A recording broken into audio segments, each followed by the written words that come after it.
ஞானசம்பந்தர், அப்பர் ஆகியோரின் பாடல் பெற்ற ராமேஸ்வர ராமநாதர் ஆலயம் தமிழ்நாட்டில் ராமநாதபுரம் மாவட்டம் ராமேஸ்வரத்தில் அமைந்துள்ளது.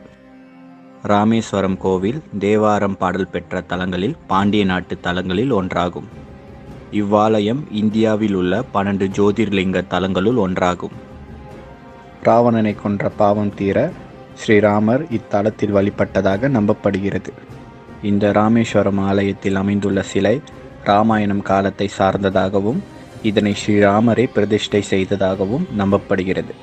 பழங்காலம் தொட்டே இங்கு காசி ராமேஸ்வரம் யாத்திரை முறை பின்பற்றப்பட்டு வருகிறது.